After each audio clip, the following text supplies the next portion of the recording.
Welcome to our fourth problem session.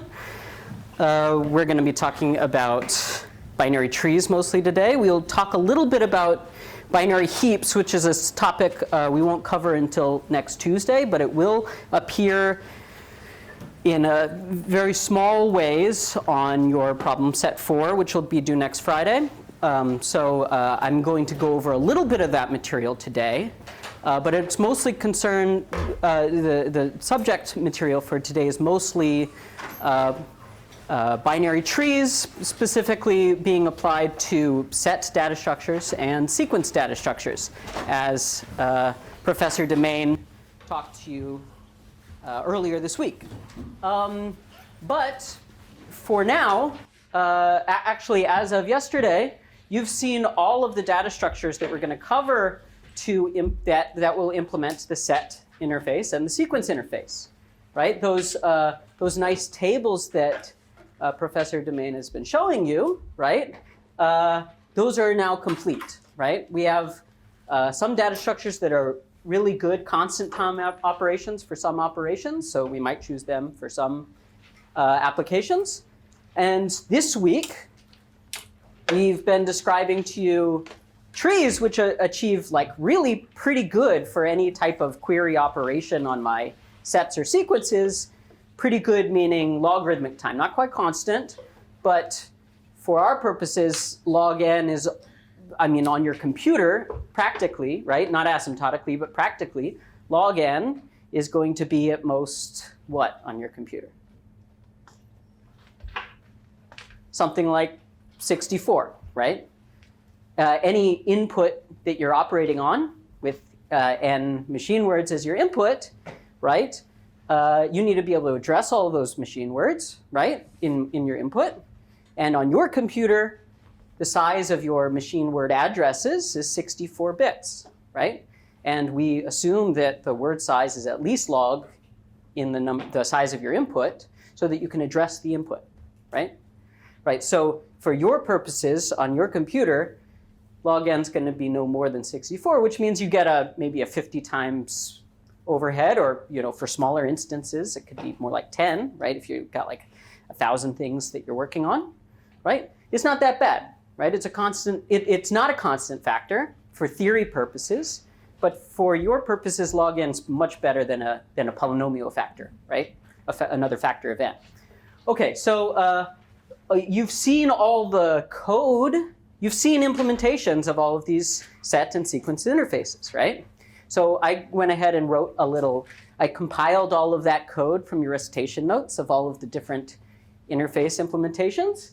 And what I did was I wrote a little test program to see how they ran on a real machine, right? So I have a little test code here, right? So I have a little folder that lists, an array implementing a sequence, a binary tree implementing a sequence, a dynamic array implementing all these kinds of things, right? Then set things, a sorted array being a set, and a binary tree and a hash table, right? These are our implementations. I'm not using Python dictionaries for hash tables. I'm using the implementations that are in your recitation.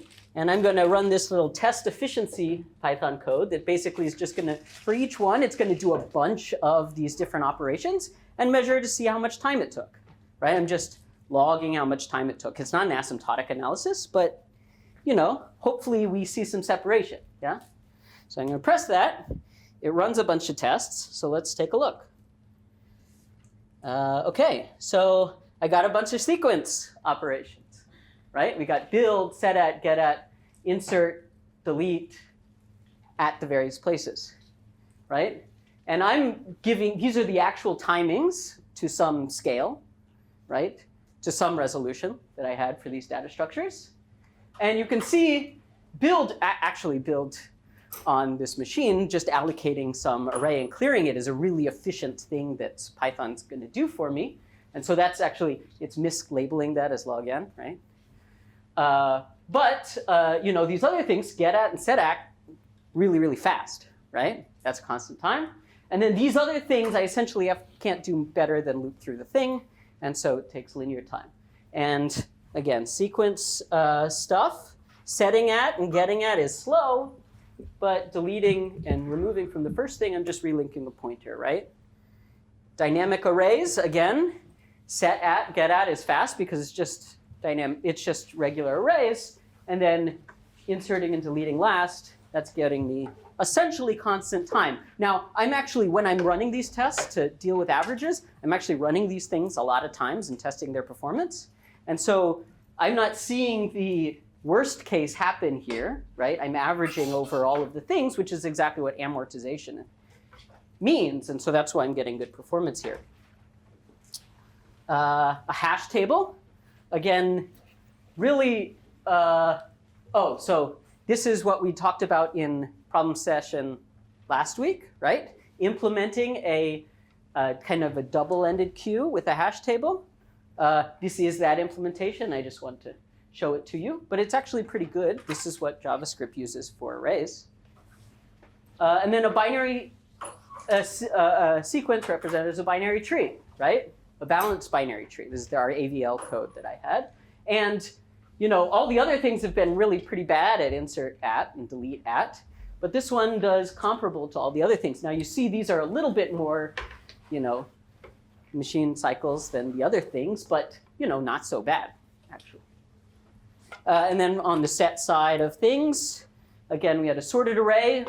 Sorry, this is a set from an array. Basically, it's an unsorted array. I'm just looking for all the things. That's very bad times. Sorted array does these fine operations great, but inserting and deleting is poor, right? That's why we need binary trees. Hash tables, you know, get good kind of dictionary operations, but really bad order operations, right? And then the binary search tree, right? A set binary tree, again, does quite good on all of these things. In fact, it's getting really quite good. It's getting better for some reason than the sorted array even did. So I don't know why our implementations are not optimized at all, but it does pretty well asymptotically. Yep. Could you explain again why the first data structure we looked at, the build time was log n?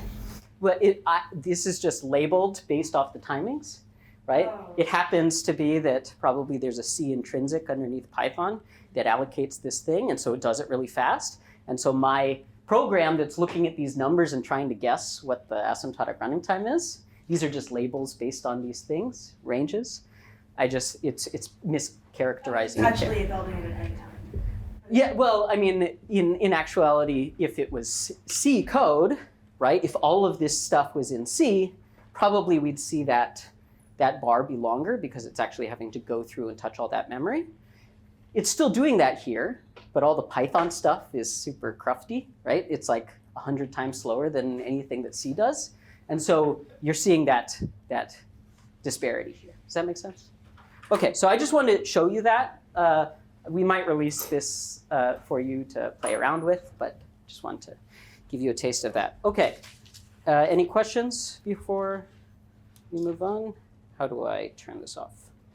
Up and off. Shut down. Yes. Okay, so, whoop. All right. So moving on to problems, working some problems. So you have your set of problems here. The first one is we're going to look at a sequence AVL tree. Right, this is a sequence AVL tree. How do I know that? You don't necessarily. But these things are certainly not in sorted order of the things I'm stored in them, right? So it better not be a set AVL tree, right? Is it an AVL tree? Is it balanced, height balanced? Yeah, basically. Actually, if you compute the size of each subtree, right, the left and right subtrees on all of these, you can confirm for yourself, are balanced, right? They're within plus or minus one of each other. Actually, this is about as far away from balance as you could get for this many nodes, while still maintaining height balance, maintaining AVL property, which is why this is an instructive example. It's kind of at the limit, okay? And what am I going to do? This is what's missing in this picture if I'm claiming this is a sequence AVL tree? Any ideas? What's missing? what does the sequence AVL tree store that I'm not showing in this picture? What? Counts and it's a sequence AVL tree. Heights, right? So it's a sequence AVL trees different than set AVL trees are augmented by two things, right? Because I need to be maintaining balance during rotations, and so I need to store heights. I need to be able to tell what the heights of these subtrees are in constant time when I'm walking up the tree fixing things. And the sequence requires me to store their subtree, the numbers there, right? So I don't know, I'm not going to draw it for all of these things, but how about for number 4? What's its height? 1, 2, 3. That's the longest path from the root subtree of that. So this is, height equals 3. That came from height equals 2 and height equals 1. Does everyone see that? Yeah? And then the size here, how big is that? That's 1, 2, 3, 4, 5, 6, 7, right? So this is, I'm going to put size equals 7 here, right? And that's coming from this guy, 1, 2, 3, 4. And this guy is 2, right? So how do I compute the subtree size? It's my left subtree size plus my right subtree size plus 1, right? And my height is taking the max of the 2 plus 1, right? All right, so we did all that yesterday. So I'm just labeling these things. And what I'm asking of you is to perform a delete operation. This is a sequence tree. So I'm finding things by their index in the tree, right? So I'm going to ask you to delete the 8th thing in my sequence. Okay? So what is the 8th thing in my sequence? Yeah. Just to clarify, so delete 8 is not delete the number 8. Correct. Well, delete at 8. Do you see that? Okay. It's a sequence operation. Position, yeah. So this is very important that you differentiate between sequence and set semantics, right? If I'm dealing with the sequence, I better not be looking up intrinsic things on this data structure, right? Because it's not an intrinsic data structure, it doesn't support that. So if I wanted to find the, say, the index of key 8 or something like that, right? Then all I could do is, it's similar to like an array. I would just have to loop through the whole sequence and tell me if the thing's in there, right? Can't really do better than linear time. This data structure is not designed for that. What is it designed for? It's designed to find things by their index in the sequence, right? So how do I find the 8th index? Well, I mean, I'm looking at the tree and I can just, count along the in-order traversal. What's the in-order traversal, right? 0, 1, 2, 3, 4, 5, 6, 7, 8. Okay, found 8. But what does a sequence AVL tree do, right? I'm storing subtree sizes, and when I'm here, I don't know what index I'm at, right? How can I find out what index I'm at? From the root. I look at my left subtree, see how many it is, right? There are 7 things here. 1, 2, 3, 4, 5, 7, 8. Right, yeah, because I'm looking for the 9th item by index 8, right? So this is saying that I'm the 8th item, right? I'm the guy at index 7. Does that make sense? Because I'm looking at the subtree size here. So what do I know? I know that the index that I'm looking for is to my right, right? So I go down over here, and I happen to know what index of am I looking for in this subtree? 0, right? I want the first thing in this subtree. My search index has changed now, right? Because I essentially dealt with all of those 8 items, right? So here I'm looking for the 0th thing in my index. I look to my left. If I didn't have a left subtree, I would be the 0th thing, right? And I would return me. But there is stuff in here, so I'm looking for the 0th thing in here, right? Which is just him, and I return it, okay? And actually what I'm doing is I'm deleting it, right? So I delete it. Yuck. What's the problem here? They're not height balanced. What's not height balanced here? The left subtree is, or sorry. So this guy's not height Right balanced, right? subtree of the right. This guy's subtree is not height balanced, right? This guy's 2, this guy's 1. Okay? So how do we fix it? Rotate. We do some rotations, right? This is actually the bad case, the third bad case that we talked about yesterday, right? If I tried to just left rotate this guy, what would it look like? It would put 12 here, it would put 10 here, and 8 would be attached to that.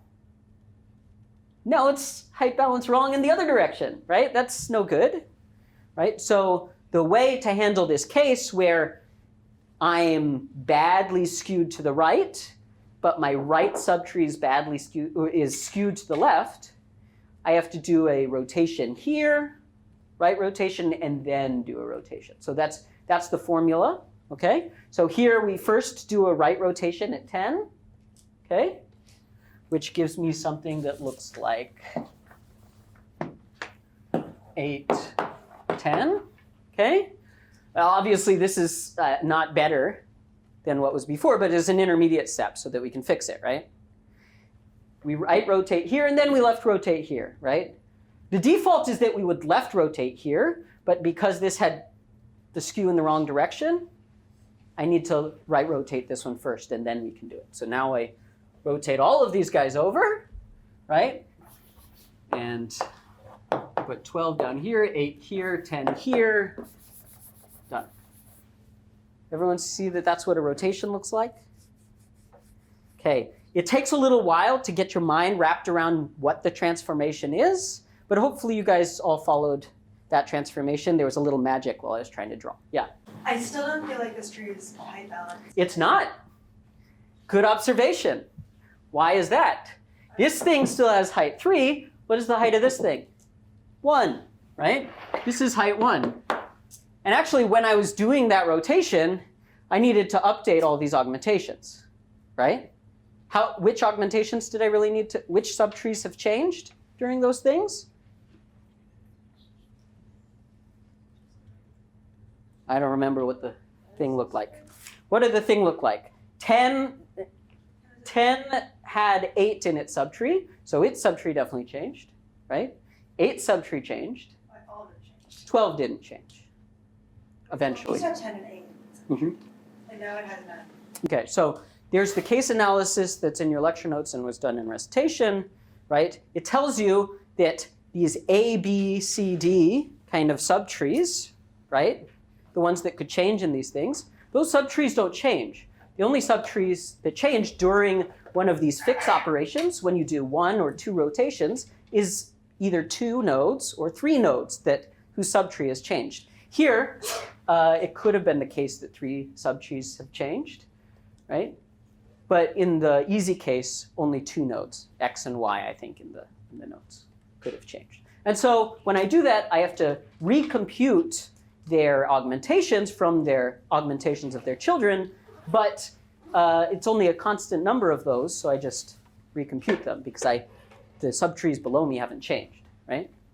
Okay, so we have a height mismatch here. Yeah. Can you please explain why the 12 didn't change? 12 used to be where 8 is currently in, 2 kids, and then 10. Right. So originally, in the picture, 12 has a bunch of things in its subtree, right? 10 and 8, and we just deleted 7, right? So its subtree definitely changed. There used to be 3. Oh, no, sorry, it did, right? Yeah. So here, 3 node subtrees have changed, but that's actually the most. I'm showing you the worst case, right? Only 3 nodes possible in doing one of these double rotation things could have changed their subtrees, and so we just have to fix the augmentation of those 3 things. In the easy case, it's just 2 things, okay? All right, we have a unbalance. How can we fix this? I could have been mean, right? I want to be able to right rotate here, right? To rebalance. I could have been mean and switch these 2, right? If I switch those 2, then I'd have to do 2 rotations to fix this thing because the middle one is heavier than the left one against what I'm doing, right? But I'm not that mean, so I'm going to right rotate. How do I do that? Well, right rotate at 6 is going to bring all of this down below 4, right?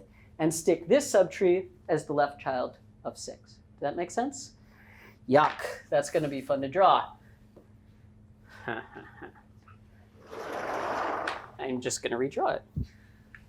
That makes more sense, right? 4, 11, 3, 2, 1, and then 6, 5, 9, 8, 12, 10. That's the right rotation at 6. Is everyone cool with this? The rotation, my x is 6, my y is 4, right? I have A, B, C subtrees, right? What I'm doing is kind of switching which of x and y is the root here, right? So now y is the root, and B and C subtrees here now become the children of x underneath y. And notice that hopefully through all that process, my in-order traversal has not changed. We had to update our augmentations along the way, but it's a constant every time we walk up the tree. And we walk up the tree only a logarithmic number of times. Yeah? Yes? Just checking. So every time we do a rotation, we just like update the augmentation immediately afterward before we do any other rotation. Exactly. Yeah. Second part.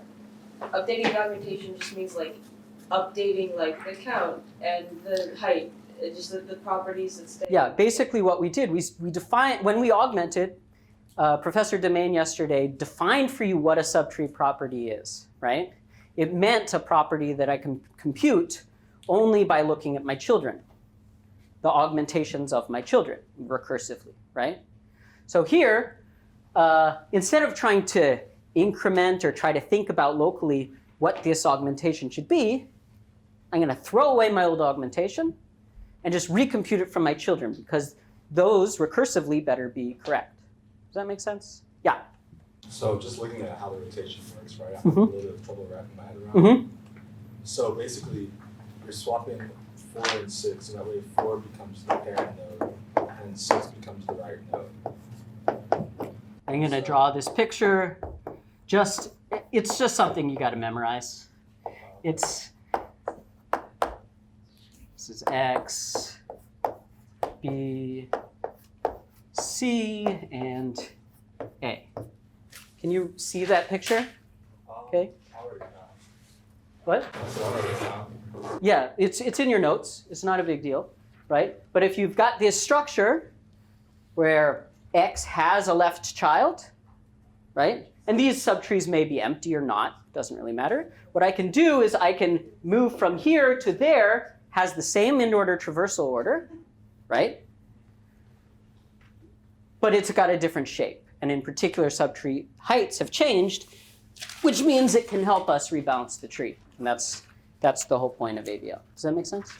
And that's the right rotation. This is a right rotation. This is a left rotation. Any other questions? Yeah. So for updating the augmentation, so like how many nodes do you have to update that day? So just be like ancestors. So as I'm walking up the tree, every node I might have to fix with the rebalance, but that rebalance does at most 2 rotations. And there's at most log n ancestors that I have because my tree is height balanced, right? At 2 log n or something like that, right? Which means that at max, I might have to do 4 log n rotations, right? Because each one could do 2 rotations. Does that make sense? Now, in actuality, you can prove that in a delete operation, it's possible that you have to do a logarithmic number of these rotations up the tree. This was that bad case. This is called, the original tree I gave you is called a Fibonacci tree. It's the highest height balanced tree you can have on a given number of nodes. The fewest nodes for a certain height. You can think of it either way. And if you generalize that to a large enough thing, then that thing will take a logarithmic number of rotations going up. Now, actually, with an insertion, you can actually prove, you can go through the case analysis. an insertion operation will always rebalance the tree after one rebalance operation, which could include 2 rotations. Does that make sense? Yeah. So the right rotation, you become like the right child of your previous left child, right? Yeah, so in right rotation, this guy becomes a right child. Yeah, so can you not, like, are there certain rotations that you can't perform depending on whether you had a child? Yeah, so if I didn't have a left subtree, can't perform a right rotation there. Yeah, so a right rotation necessitates that I have a left child, so if you're doing it, and you'll see our code actually checks to make sure you have a left child, right? That's an assertion that you might want to fire before you ever do one of these rotations. Anything else? Yeah. Just to reiterate, so an insertion may take 2 rotations at most to fix. Mm-hmm. A constant number of rotations, and a deletion could take a logarithmic number of rotations. Now, that's not something you need to know. It's not something I'm proving here to you. Just something that's interesting. There are rebalancing schemes, like in CLRS, right? They introduce a red-black tree to introduce balance. And those trees actually have a weaker bound on, it's not as tightly height balanced as an AVL tree is. It allows higher than skew too, right? And because it's kind of a weaker restriction, they get away with only doing a constant number of rotations. They can afford that before they fix the tree, but a little more complicated. Is that my PhD lesson? Very nice. Okay, any questions on this? Okay, so so this is more of a mechanical question you'll get on your problem sets. And now we get more onto the theory type questions. These are going to be reduction type questions. Okay, so this first problem, Fick-Nuri.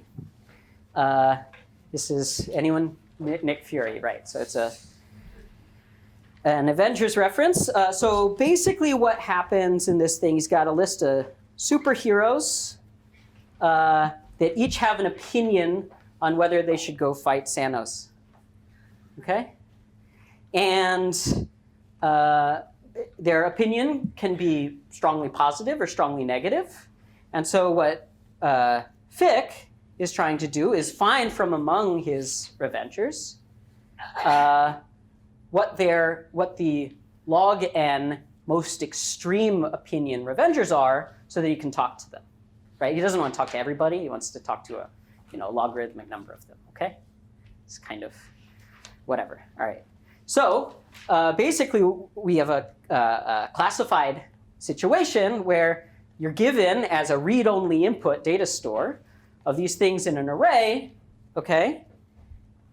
And I want to find the log n ones with the strongest opinions. Does that make sense? And I want to do it, and the first problem is in linear time.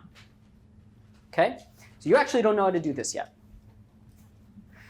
You'll know how to do it with material that you cover in, they teach you one way to do it in 046, but we're not going to get you there right now. We'll teach you another way to do it on Tuesday, right, which is via binary heaps. Okay? Binary heaps are an interesting thing that implements a subset of the set interface. Okay? Really, it just, you can build on some iterable x, okay? I collect a bunch of things. These items have keys, right? It's a key data structure in the same way. It's implementing what we call a priority queue interface. I can build these things. I can insert things, but I'm not going to do that here. All I really need here for this situation is a delete superlative kind of operation. In this case, probably max. Delete max. Okay, so this is like I got a data structure, right? I'm calling these things. Does that make sense? Yeah. What's a priority queue? Yes, a priority queue is essentially something that implements these two things. Actually, there's a third one where I can insert a new thing, right? But I'm not going to need that right now. So that's what a priority queue is. And actually a set, this is a subset of the set interface, right? Right? The nice thing about a heap, which I won't show you how it's done, right? But what a heap can do, so if I had both of these operations implemented using a set AVL tree, how long would these things take me?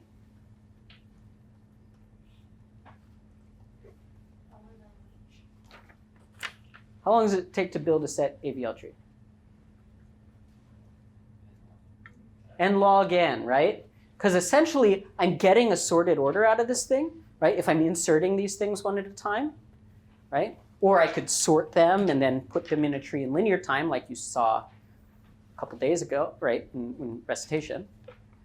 But I have to sort them at some point, right? I need to take at least n log n time, because if I'm going to be able to return their order, their traversal order in linear time, and I have this lower bound of n log n on sorting, I kind of needed to spend n log n time here, right?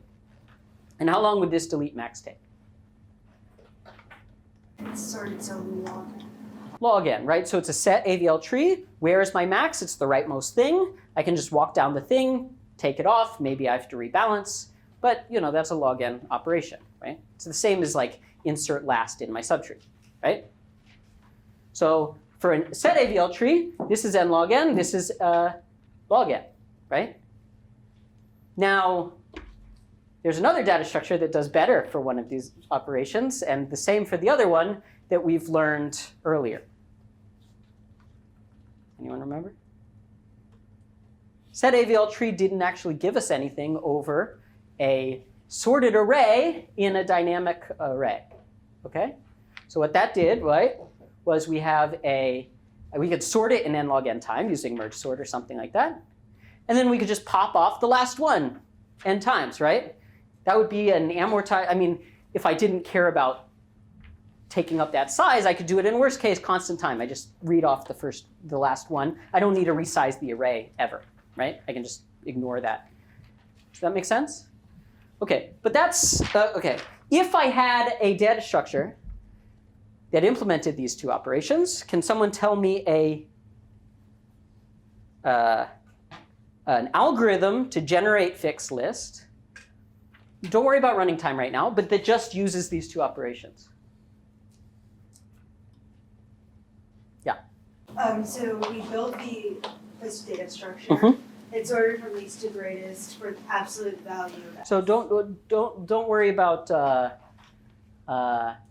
where things are ordered or anything like that. I don't tell you how these things are implemented, right? All I'm saying is I can accept a bunch of these things, and I can remove the maximum and return it, okay? Yeah, anyways, just build it, but make sure that you build it such that the opinion levels are the absolute value of the opinion levels. Sure, okay. So that's a nice thing. What I'm going to do, as your colleague is saying, is I'm going to look through all of the things in my input. I'm going to copy it over to some writable memory store, okay?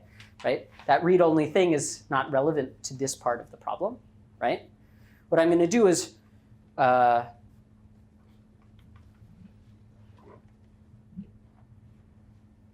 right. Sorry, I'm thinking about your problem set that we're writing and mixing it up. Okay, so we copy it over to our new linear size array, right? But instead of putting their values there, I'm going to put the absolute values of their values. Does that make sense? I just check if it's negative. It is. I put the positive thing there, right? Okay.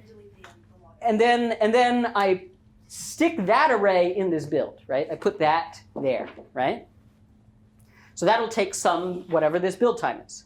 And then I can delete max k times, or I can delete max some number of times, however many things that I need, right? If I want log n highest things, I can just do that log n times, right? So for this, if I had such a data structure, I could do this in one run of this operation and log n runs of this operation. Does that make sense? I could solve this problem reducing to this data structure, right? Now for a sorted array or a set AVL tree, right, this operation kind of kills me already, takes n log n time, right? The nice thing about a binary heap is it does this operation in linear time. You will see that on Tuesday. And it does this operation in log n time. Okay? So what's the running time if I use a binary heap to implement this data structure? Order of n times order log n times log n. How big is log n squared, log squared n compared to n?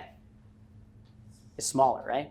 So if I add those two running times together, it's still linear, right? Okay, so that's how you solve the first problem, okay?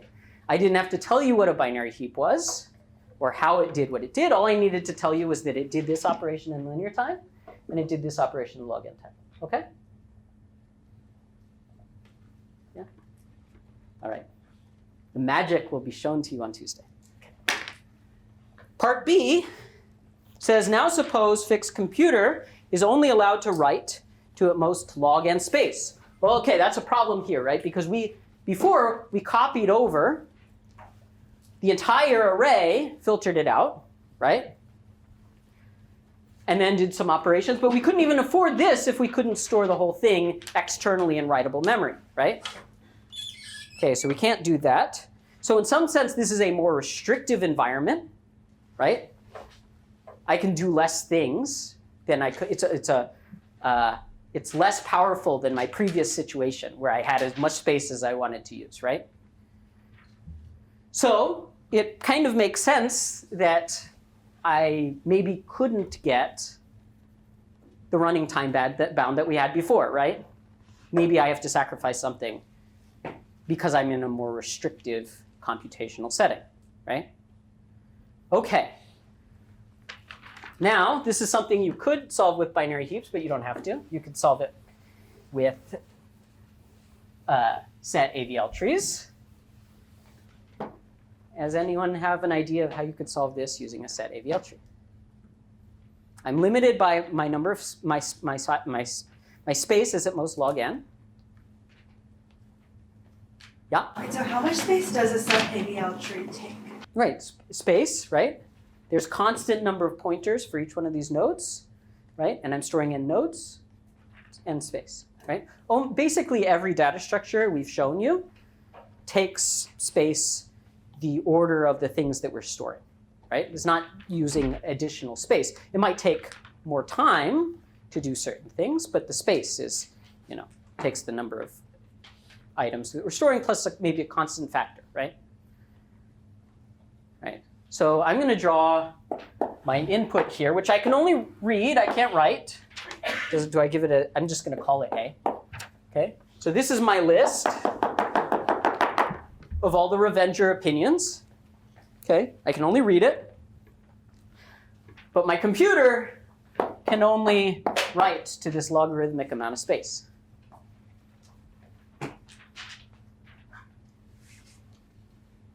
What can I put in that space? The log n greatest. Well, I can certainly put log n things in there, right? Okay. So if I'm given that restriction, I probably want to build a data structure of that size, right? Containing that number of things. That makes sense? Because what else are you going to do, right? Okay, so I gave you an idea. Maybe we could use a set AVL here, right? I see a logarithm in my answer, right? It's very possible that we might have, sorted arrays, right? Or set AVL things. Those things give me a log somewhere in my running times, right? So kind of makes sense that I might have maybe a set AVL tree here. Why would a set AVL tree be helpful for me? Yeah. Because it's sorted and you have the traversal order, you can calculate the traversal order and insert things inside of it pretty easily. Sure, I can do all of those things, but in particular, it's going to help me be able to find a large one quickly, right? If I kind of have a set of things, it's going to be, and I'm maintaining this data structure by adding things incrementally to it, right? I can find out what the biggest one is, or the smallest one, pretty fast, right, in log n time, right? So if I have log n things in a tree here, right, what's the height of that thing? Log n. That looks familiar. So what can I afford? I can afford a linear number of set AVL tree operations on this data structure, right? Okay, you had a question? I forgot. Okay, I'm sorry. Yeah. For there to be an AVL tree, does it have to be a BTS tree? It BST, right? So when I talk about someone likes Korean K-pop, okay. BST, but in natural kind of in the lingo that you're probably used to hearing in other contexts, what we mean in this class is a set AVL tree, right? Now, sometimes what people refer to as a binary search tree doesn't have balance semantics, right? So we might call in this class a set binary tree, right? But really, they're useful because they're balanced, so we're going to usually just assume that we're talking about balanced things here. Now, a set AVL tree has these binary search tree semantics where the keys are ordered. These items have keys and they're ordered. It's a set interface, right? Whereas we also presented to you a sequence interface, right, for which these things don't even have keys. How could I store set semantics there, right? So but that's the distinction that we mean when we say binary search tree versus really a set AVL tree versus sequence. Yeah? So if we were gonna make an AVL tree out of this, would that mean that like when we make a node, we tell it like we are keying on the absolute value of the like? Okay, so when you're making a set AVL tree, you got to tell us what, if you're storing objects, you got to tell me what their key is, right? If you're just storing some numbers, like what I'm doing here, right? Now this isn't a set AVL tree, right? But if I'm just storing numbers, I have to tell you the items that I'm storing are the keys, okay? And then everything follows, right? But if you got an object that you're trying to sort, like the students in this room, you got a lot of properties, right? I want all the people with phone number, right? Maybe I want to key you on phone number for some reason. Maybe that's going to help me find out where you live. I don't want to go there. Okay. So, but if I give you a set AVL tree, I got to tell you what it's keyed on. If I give you a sequence AVL tree, right? It's obvious what my traversal order is going to be because I'm giving you a sequence, right? That's what the input gate was, right? Does that make sense? All right. So I've got this set AVL tree of size log n. What should it be keyed by? Absolute value of their preference, right? Or of their opinion. I don't remember what this is called. So, but what log n things do I put in here? I don't know. I don't know anything about these things. What makes one better than another, right? Let's just put the first log n things. That make sense? All right. What could that tell me? Now I've put this thing in. How long did that take? Log n times log n time, right? But that's much less than our running time, right? So that we're looking for. So I don't really care, right? I mean, I want you to say how long it took. But for my purposes, I know that it's lower than the running time I'm looking for. So, and I did that operation once. I don't really care about it anymore. Okay? Yep. How did you get log n times log n? Because the number of things I'm storing in this thing is log n. And so if I pattern match the build time of an AVL tree, and I stick log n in there, right? Then it's log n times log n. Gotcha. Okay. So is that just for one iteration? Well, right now I've just built this thing, right? I just built it once. I'm asserting too that maybe I don't need to build it again, right? What could I do instead? So right now I know I haven't filtered my data at all, right? I'm just storing these things in sorted order in some way, right? What can I do to maybe start processing the rest of the data? Yeah. Well, when you like try to scroll through the list A and try to like we find someone that's bigger than like try to keep the maximum. Thing so far. Kind of sweep this guy over, inserting things, and always maintaining, if I do that and I keep sticking things in, I'll have this sorted thing at the end, and now I can just read off the biggest K things, right?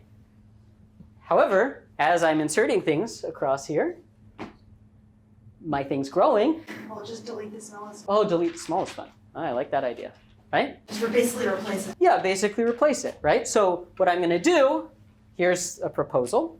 We're going to take the next guy, stick it in. Awesome. Which one don't I care about now? The smallest one there. So kick the smallest one out. Now this one that I stuck in may be the smallest, right? So I just kind of passed it through this thing. But how long did that take me?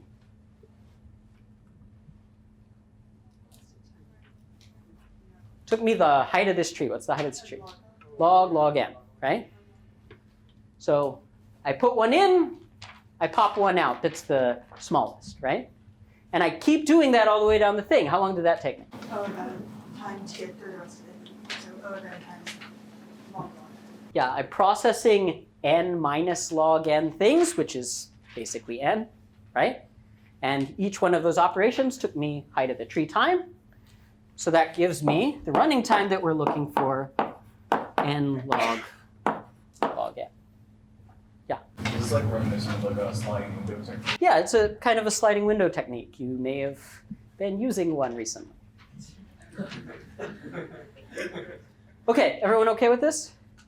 Yeah. Can you just remind me of the context that we're talking about this log n like tree and like where? So this thing, the size of this thing is log n. Yeah. Log n, and the height of this thing is log of the size. I'm sorry, but like in relation to like our little like log n size like bite right there, like are we sticking this full of small log n trees or like how? No, so sorry. I'm taking this stuff. There's no intermediate data structure here. I'm just sticking all these things into a set AVL. Yep. Well, it's one. Into one set AVL, right? Okay. Of size log n. I'm sticking a guy in, popping the worst guy out, right? Going through all the things. I need to make sure when I'm sticking it in, I'm keeping track of which revenger it is and that I'm taking the absolute value and all those nitty-gritty kind of things. But that's the basic idea, right? I'm just taking this, I'm sliding the window in, putting something in, taking something out that may or may not, probably is not the same thing. And at the end of this procedure, right, the invariant I'm maintaining here is that my thing always has the k largest opinions of the ones that I've processed so far, right? That's obviously true at the beginning when I build this thing. And when I get to the end, I've processed all the things, and this has size log n, and so I have the log n largest, highest, extremist opinions, and then I can just do an inward traversal of this thing and read it and return. Does that make sense? And I've only used logarithmic space. Okay? Yeah. Wait, so I don't get it. Are all the opinions in that AVL tree? Are all the opinions in that AVL tree? All of these opinions are in the AVL tree. And at some point, I will insert every opinion into this AVL tree, but I'll be removing the ones that I don't care about as I go. Does that make sense? I'm always maintaining the invariant that this thing, before I insert something, has exactly log n items in it. And then I'm maintaining that invariant by sticking one in, taking one out. Oh, okay. So then which one are you deleting? Always the min, right? Because I'm wanting the largest ones. And the min by absolute value. But yeah, exactly. Okay. So I'm keying by the absolute value of these opinions. Yeah? Could you go to that total runtime? Total runtime here, right? It's bookkeeping, right? So it took me log n times log log n time to build this data structure at the beginning, right? Plus n times log n. I did, basically n operation asymptotically n operations this way. It's actually n minus log n operations, right? And each one of those operations, tree operations, doing one insert, one delete, each one of those took the height of the tree time. And so this is that. Good? Yeah. If instead of blindly just insert and delete, Mhm. if you do a comparison, and then So the inserting and deleting, a set AVL tree is actually doing comparisons within its data structure. just compare with the bin, Sure, you could do that, and then right? Right. So I could do it the other way, right? I could remove the smallest element here to start with, right? And then I compare it with this guy, and then whichever is bigger, I stick it back in. Same thing, right? It's just, am I doing the delete first and then the insertion, or am I doing the insertion first and then the deletion? Any other questions? Lots of questions. All right, well, I'm probably gonna have to skip the problem. We're gonna move on to SCLR. All right. What's the reference here? Yeah, CLRS, right? So these are 4 academics who wrote a popular textbook in computer science. Okay, this is the same kind of K kind of thing. Okay, they found K first editions and they want to auction them off. People can go onto their website. They have a bidder ID. It's a unique identifier, right? And they can place a bid for one of these books, right? And they can change it during the bidding period, but at the end of the bidding period, the academics want to know who what is the expected revenue I'll get by selling to the K highest bidders. Does that make sense? Yeah? Okay, so note that before I build this data structure, I know what K is. K is a fixed thing, right? Right, because my running time of this get revenue depends on this K. It's not an input to that operation, right? So K is kind of, I don't know what it is a priori. It could be n over 2. It could be log n, right? It could be 1, right? But the data structure I build needs to satisfy these running time properties no matter what choice of K that the academics told me. Does that make sense? Okay, so what I need to do is as time is going on, people are placing new bids and updating their bids, right? And those updates can take log n time, but as soon as I close the window, I want to be able to tell in constant time, right, what the K highest bidders are. Any ideas on how to do this? What are the operations that I have to do? I have to be able to place a new bid, right? Associated with a bidder is an ID and a bid, which is also an integer, right? How many dollars I'm going to pay for this book. Update the bid. In some sense, I need to find whether that person placed the bid before, right, in my data structure. So at some point, I'm going to need to find on bidder ID. Does that seem plausible, right? So I might want to have some kind of dictionary on bidder IDs, right? When I say that I want to have a dictionary on something, right, I'm not specifying to you yet how I'm going to implement that dictionary, right? What are my usual options? A hash table, but what if I need worst case time? A set AVL tree, right? That's going to be your go-to for a dictionary, right? Because that's going to give me log n time to find things by a key, right? It's the only thing, except for a sorted, you could also use a sorted array, right? But that's going to not be dynamic. And here we're updating who's in my data structure all the time, right? People are going in and placing bids, right? New people placing bids. So my set of things that I care about is changing all the time. So that's probably going to steer me away from sorted arrays because they're not good with dynamic operations. Okay, so I'm going to need some kind of dictionary on bidder IDs. But I'm also going to need to maintain the sum, right, of the k highest bidders. Does that make sense?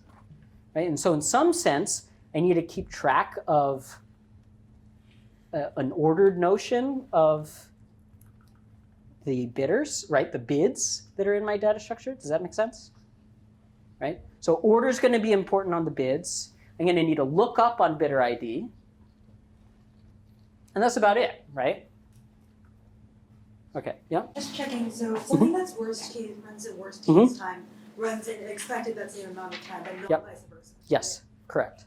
Yeah, so that's a very good observation, right? If it runs in worst case time, it also runs in expected that time, right? Because there's essentially no randomization that I'm talking about here, right? But in worst case, it runs in time. Yeah, so there's a stronger notion which we want you to specify, which that actually there is no randomization here. We're not using a hash table, right? In this class, that's the only situation where that's going to be an issue, right? But if it is, what this problem is saying, for each object state, whether your running time is worst case expected and or amortized, what we're really trying to get you to say is evaluate the running time of your algorithm with the proper qualifications, right? If it took worst case, I want you to say that it took worst case. If you used a hash table, I want you to say expected. And if these operations were sometimes really bad, but on average they're really good if I did a lot of them, that's amortized, right? Right? Or if I reduced to using a dynamic array, right? Or if I reduced to using a hash table, those dynamic operations would still be amortized, right? Okay, so the dynamic ones. Nice thing about linked data structures is that dynamic operations aren't amortized, right? So we're going to be able to get. Now, for this problem, we can actually get worst case bounds. So we're going to try for that. You can also do it in expected using some hash tables for that dictionary, right? Okay. So when you approach a data structures problem in this class, you want to tell me what it is you're storing, first off, right? Tell me what's supposed to be in those things, right? Some invariants on this data structure. So, make sure that when I do queries later, right, that these things are being maintained, right? So that, if I have, if I'm maintaining a sorted array, right, and I'm supporting an operation to find the maximum, anything I do to this data structure better be maintaining the invariants that these things are in sorted order and the last thing has the maximum item, because my max return thing is going to look there and return that. Does that make sense? So I want to tell you, you want to tell me what is being stored at a generic point in time during your data structure, right? What is being maintained so that when I support a dynamic operation or a query, right, in a dynamic operation where I'm inserting and deleting things from this thing, I need to make sure that I'm maintaining those invariants. And when I'm querying, I can actually rely on those invariants to answer my query. Does that make sense? Okay, so for this problem, this is 43. Okay. Any ideas? I have two kind of keys that I might have to deal with. One's a bid ID and one's a bid, right? So how could if I have two keys, right, that I might want to maybe order on one and look up on another, how many data structures do you think I'm going to use? 2. That's a pretty good guess. Okay. So one of them, let's just guess, right? Like I need to be able to look up on bid, right? So let's store these bidders, right, in some kind of dictionary that's going to be able to look up those things fast, right? So, 2 data structures, right? One is a dictionary on keyed on bidder ID. Okay? What else am I going to want? What's up? The other way around, a dictionary stored on the bids. Is a dictionary what I want here? Set up ABL trees. I think the more I want to maintain order somehow, right? Because I want to maintain the k biggest things that I've seen so far. Right now, if I at some point in time, right? What's going to happen, right? If I'm maintaining the k largest at any point in time, it's possible that one of those bidders maybe decreases his bid, right? So it's no longer in the highest. I'm going to also need to keep track of the other guys to see who I should add back into that set, for example, right? So here's an idea. I'm going to keep not just one other data structure, but two other data structures. Maybe this is a leap. You don't have to do this. There's a way to do it with just one other. But I'm going to store two more. One is a kind of a data structure to store bidders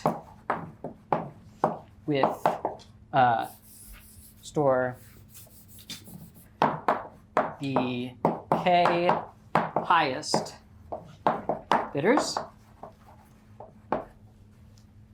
and a data structure to store the n minus k highest bidders. Does that make sense? So this separates my problem quite nicely, right? If every time someone does an interaction with this data structure, right, I can check to see whether it's bigger than the smallest thing in here, right? If it is, I can do the same kind of trick I did before, right? I can remove it and stick my new one in there, right?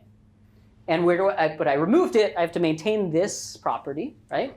So I stick it in here, right? There's another case. What's the other case? It's smaller, right? In which case, I don't do anything to this data structure and I just stick it into here. Does that make sense? Right? So what are the operations these data structures need to maintain? Finding the minimum or the maximum of these two sets. Does that make sense? Really, where are those operations? I don't have them anymore.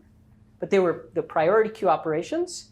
They had delete max, right? And also insert were things that it did well on, right? So any priority queue, right? Anything that can deal with maxes and mins, right? Is good, right? And what's a data structure you know that can deal with maxes and mins pretty efficiently? The set AVL, right? So set of data structure here, I'm going to say set AVL. And obviously it's going to be keyed by bid, right? Because that's the thing that I'm going to want to find maxes and mins over. Okay? Everyone following the logic here of why I'm maintaining these things? So this is the level of invariance that I want to maintain, because when I go to, for example, do this query, get revenue, right? I can just run through and sum all of these things. Oh, wait. How much time do I have? Do I have k time? No, I don't have k time. So I can't afford to sum up all of these things at the end of my, right? I have to return it to you in constant time. Any ideas? Yeah, just compute, update a sum, right? Along with this data structure, I'm going to keep a fourth thing, which is just total of their bids, right? I'm going to call it like a T, okay? And that's something I'm maintaining. It's part of my data structure, right? You can think of it as I'm augmenting this thing with a number, right? And the point of augmenting this thing with the number, right, is that I can just, if I need to know what the total of this stuff is, I can just look at that number. Does that make sense? All right. So now I think, we're almost done. We're basically done, right? How do we do this? Someone walk through to me how I would get revenue with this data structure. I basically kind of told you, look at this number, return it, right? Because that's the invariant that I've maintained on my data structure. I'm relying on this invariant. Now, I better make sure this is good when I do dynamic operations, right? I make sure I maintain it. But if I, by induction, are ensured that all of this stuff is good, and when I do a dynamic operation, all that stuff is maintained, then I'm all good, right? So get revenue, after I kind of did all this extra work, right, is very easy. I just look at this number and return it, okay? So when we're grading a data structures problem, usually we give you some points first for setting up your data structure separately from the operations, and then we give you points per operation that you successfully deal with, and then some points for correctness and running time. Yeah? You had a question? So would total be like a thing that we update whenever we like mess around with the highest bidder tree and then n minus k highest bidder tree? Sorry, say that again? So like are we treating like the total like sort of like an augmentation that we update every time we do something? Yeah, yeah. Okay. So it's just one number. It's not really a data structure. It's just one number that I'm storing with my database, right? Okay? All right, so how do I implement a new bid operation? Yeah? Just one question, can we assume that the bids will also be unique? Can you assume that the bids may be unique? No. Right? So that's actually something that is a really useful observation. We've been talking about set data structures as requiring unique keys, right? How can I deal with non-unique keys? It actually turns out that, hash table, it's really important that these be unique keys, right? Because I need to check whether it's in there. I'm looking for that single key, and when I find it, I have to return, right? If I had multiple things with that key, I might not return the one that I'm looking for, right? It doesn't even make sense, right? But you can generalize the set kind of infrastructure, right, to deal with multi-sets. How can I do that? Well, with each key, right? Again, I'm storing unique keys. With each key, I can link it to a sequence data structure or any other data structure, right? And what I'm doing is anything that has that key, I'm gonna stick it in that data structure, right? So instead of storing one item there, I have the possibility of storing many things there. Now, I have to change the semantics here, right? If I'm saying find on this key, well, now I could say I'm going to return all of the things with that key, or I'm going to store something with that key, right? But you get the idea. All I have to do is map it to some other data structure to maintain those things. Like maybe I want all the things with that key. I want to find the one with this other key, right?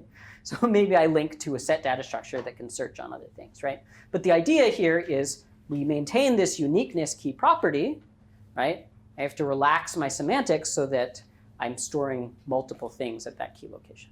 Does that make sense? Yeah. Why does it matter whether the set APL tree has unique keys or not? It does. So it's going to matter here, right? Because I have bids, right? And the bids could be non-unique, right? Two people could have the same, bid, and by our definition of a set data structure, it had to have unique keys. So if I stuck in all these things keyed by bidder, we got a problem, right? Now, in actuality, we can get away with that by storing basically a linked list of all the things with that key, and we'd be fine, right? And then whenever I want to return one, I could just do. But actually, a binary tree, right, actually is flexible enough that in most implementations you can just store a bunch of those things, but actually our runtimes do worse than, right? What does it mean to find next in my sequence, right? What does it mean to to return the next larger thing above this key? Doesn't really make sense because there could be multiple ones. Which one do I return? And if I repeatedly do find next on this data structure, right, I might not loop through all the things, right? So some stuff breaks down in our interface, right? So I would prefer you use unique keys in this kind of situation.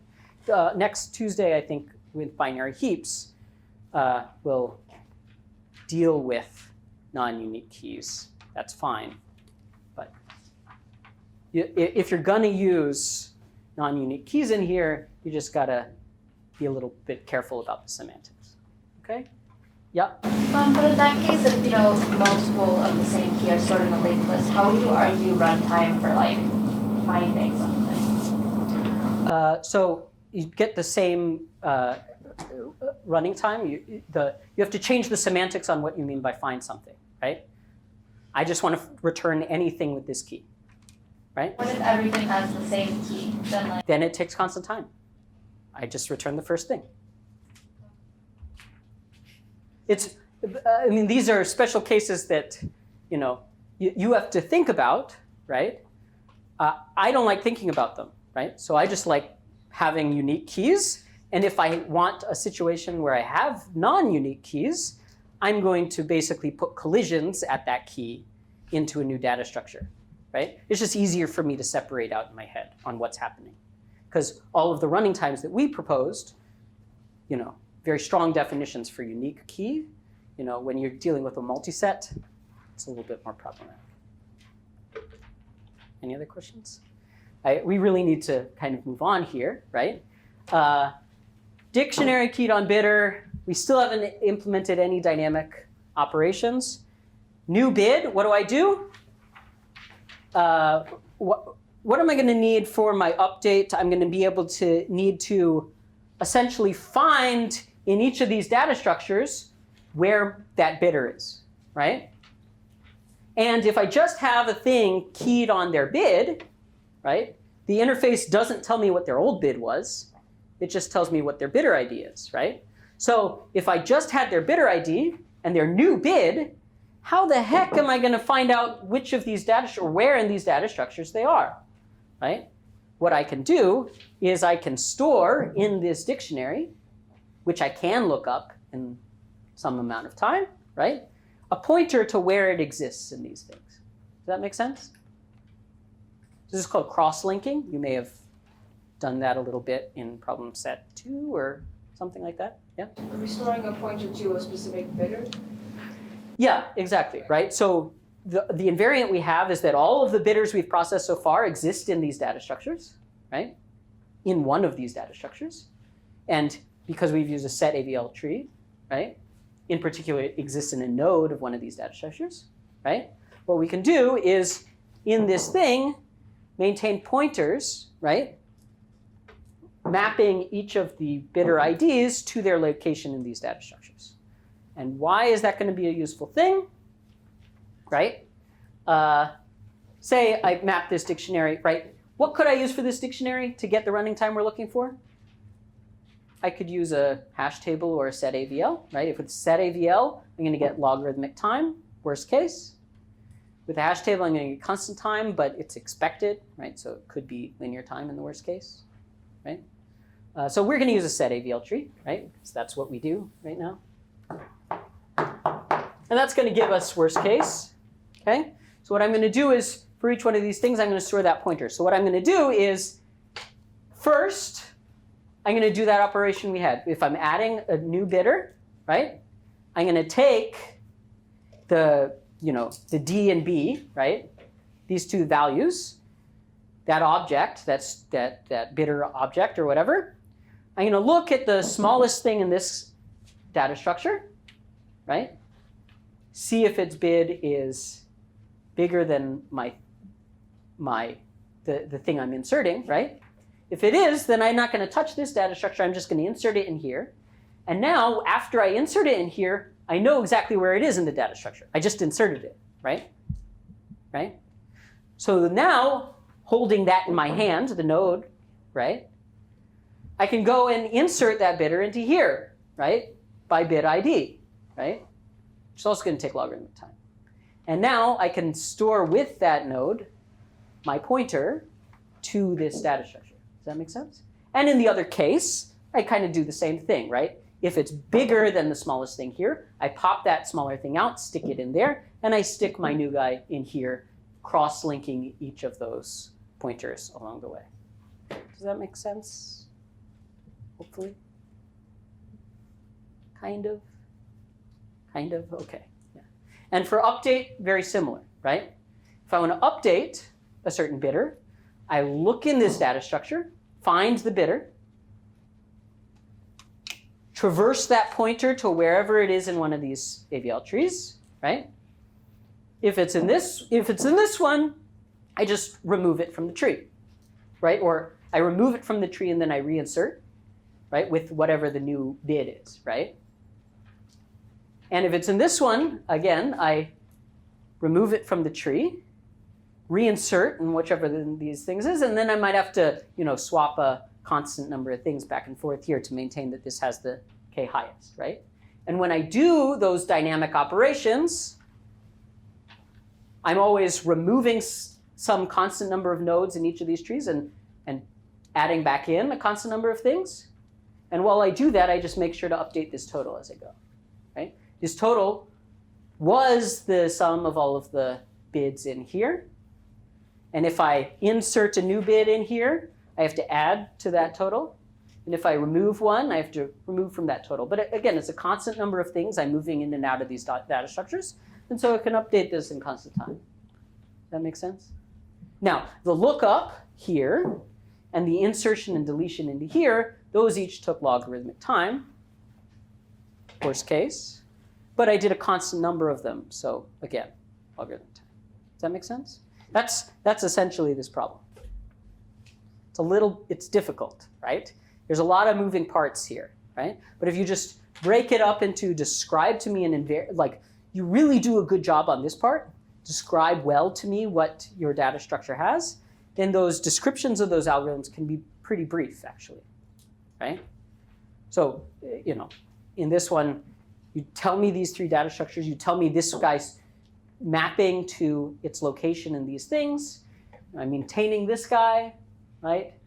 And then you just maintain those things with dynamic operations and then use those things for query operations. Does that make sense? Okay. Wow, we have 10 more minutes. I'm going to briefly do 404, okay, for you, okay? Receiver roster, we've got a coach. She's got a bunch of football players, receivers. And wanting to start on our team, some number of players that have the highest performance, okay? And by performance, we mean the average number of points they've played in games that they have logged in their system, right? But actually, their data is incomplete, right? They don't know which games and how much they scored and all of these things. There could be errors, right? And so these interns, they're constantly updating this database with queries like, never mind, this person didn't play in this game, or actually they did and they scored this number of points, right? That's the clear and record things, right? And then at some point in time, right, like when we want to play a game, right, I want to be able to return the jersey with the kth highest performance in log n time. Okay, this is kind of a rank query, right? The kth highest. Okay. Now in actuality, I might want to return all k highest players, so that might be my roster, right? But this is a more generalized query. It's more specific, it's not really comparable, but you get an idea for why that might be useful to the coach. I don't know, maybe not. Okay, so what's the idea here? We have a lot of different things floating around. We got games, they have IDs, unique IDs. We got receivers, they have unique IDs. And each receiver could play in many games, right? Oh, it's kind of worrisome. And many receivers could play in the same game. These kind of many-to-one mappings are a little confusing. And then we've got each player,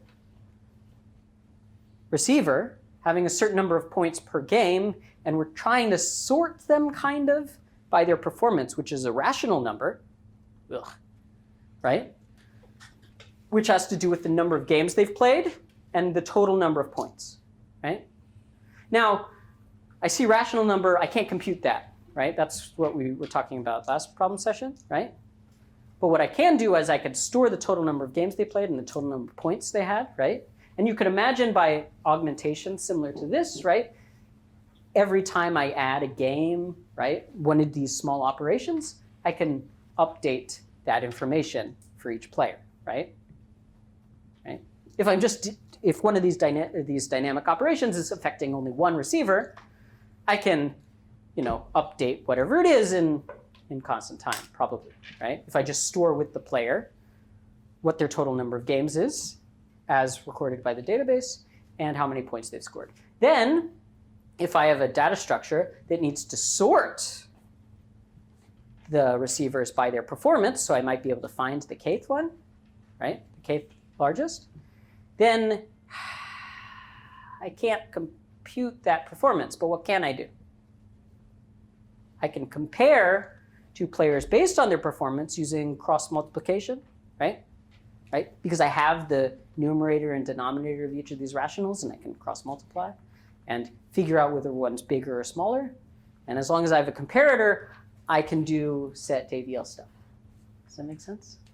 Okay, so that's I'm just going to outline kind of the components of this data structure. Okay. Well, first off, I'm going to need to record a receiver, and a receiver could have a lot of games. But this is kind of a receiver-centric kind of problem. Does that make sense to you guys? Right? I'm not ever wanting to filter on all the receivers playing a game, right? I'm never removing a game from the system. I'm removing a receiver from ever playing in a specific game. Does that make sense? So if I'm storing a receiver and each receiver has some games associated with them, kind of makes sense I might want to have a nested data structure, right? Where maybe I have a dictionary on receivers, and for each one, I store all the games that they've played in some other data structure, right? With each receiver, I store its own data structure containing all its games. Does that make sense? Okay, so that's the idea, right? We have some kind of, I need to be able to look up receivers, right?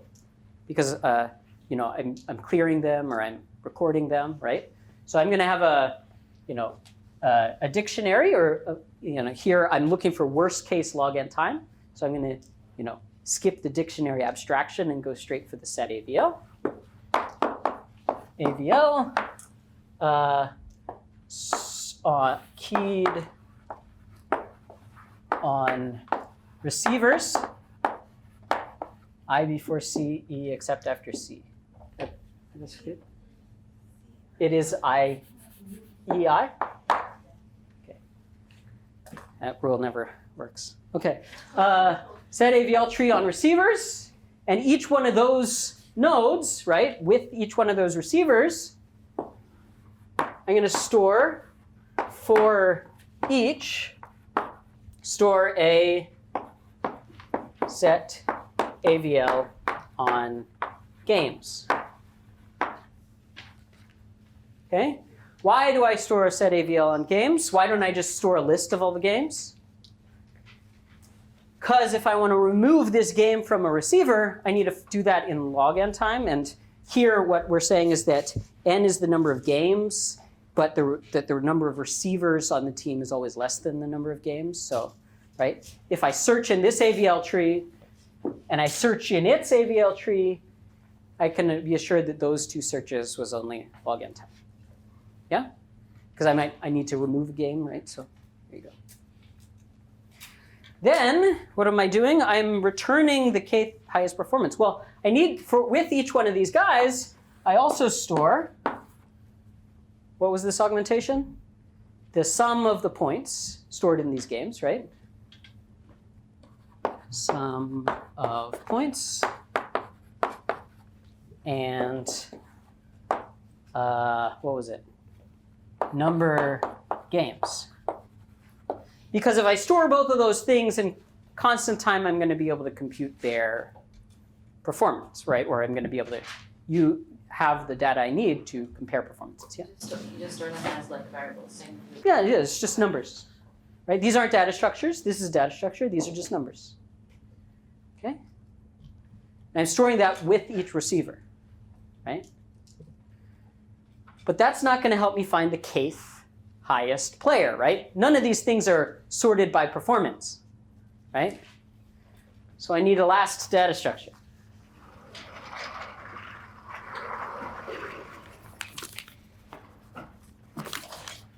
Five. I need to store something dynamically sorted by performance. Set AVL, yeah. Set AVL, storing receivers, keyed on performance. Now, when I say keyed on performance, you want to mention something about the cross multiplication, right? Like I'm storing with each one of these things this augmentation, and when I'm comparing two things, I'm using cross multiplication. But other than that, then we can abstract it away, right? You've abstracted that function call, and I can imagine comparing two keys, I can do this, right? This is a theory thing. I'm not asking you to implement that, right? But that's sufficient for me as a reader of your solution to be able to say, yeah, you know what you're talking about. Okay? All right. So how do I connect these things, right? The thing is I'm going to need to be, I need to update these things, right? When I insert or remove a game, right? So how do I know where these receivers are in this thing? I store a pointer into this data structure, right? So up here, I store a pointer,